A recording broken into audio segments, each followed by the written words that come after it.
السلام عليكم ورحمة الله وبركاته. أهلا بحضراتكم أحلى وأرقى متابعين قناتي قناة أخبار النجوم. موضوعنا النهاردة عن الفنانة الجميلة دنيا سمير غانم، وللأسف أخبار صادمة للغاية عن دنيا سمير غانم واعتزال دنيا سمير غانم الفن نهائيا بسبب فضيحتها المنتشرة على السوشيال ميديا وارتدائها الحجاب. كل التفاصيل هنوفيها مع حضراتكم. فضلا منكم لايك للفيديو، اشتراك في القناة وتفعيل زر الجرس. أحلى وأرقى متابعين قناتي قناة أخبار النجوم. للأسف في مهرجان الجونة كانت فضائح للفنانات كتيرة جدا: إلهام شاهين ومنى زكي ورانيا يوسف وغيرهم اللي صدمونا جميعا. نجلاء بدر اللي فضحتها منتشرة على السوشيال ميديا. للأسف أخبار صادمة للغاية يعلنها الفنان أحمد عبد العزيز ومهاجمة إلهام شاهين لزوجته بسبب لبسها المحتشم جدا في مهرجان الجونة.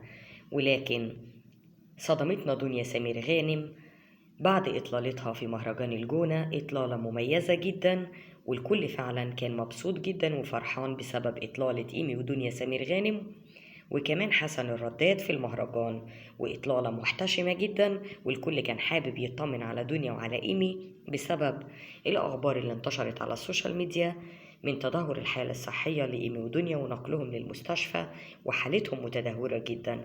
دي الأخبار اللي كانت انتشرت على السوشيال ميديا، ودي طبعا مش حقيقي. والكل فعلا كان فرحان جدا بإطلالة إيمي ودنيا المميزة. ولكن انتشر فيديو إباحي على السوشيال ميديا لدنيا سمير غانم، وده طبعا مش حقيقي.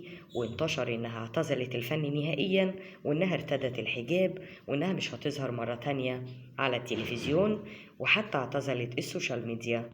وكان رد إيمي سمير غانم على كل الأخبار المنتشرة وقالت: أرجوكم ارحمونا، كل الحاجات دي شائعات سخيفة بجد. مش عارفة أقول إيه غير حسبي الله ونعم الوكيل في كل من نشر شائعة عن دنيا سمير غانم. بعتذر عن عنوان الفيديو، بس حبيت أوصل لحضراتكم الحقيقة كاملة.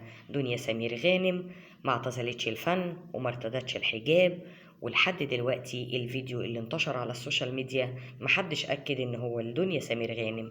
بشكركم جدا والسلام عليكم.